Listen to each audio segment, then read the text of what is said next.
কেমন আছো বন্যা? তুমি ভালো নেই আমি জানি বন্যা। আরে তোমার ভালো না থাকার জন্য দায়ী আমি সেদিন তোমাকে ওই পশুদের হাত থেকে বাঁচাতে ব্যর্থ হয়েছিলাম বন্যা।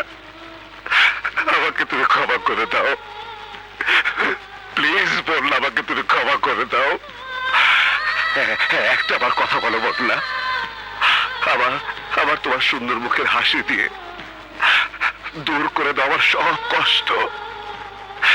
একবার হাসো বন্যা, বন্যা একবার হাসো বন্যা, বন্যা একবার কথা বলো।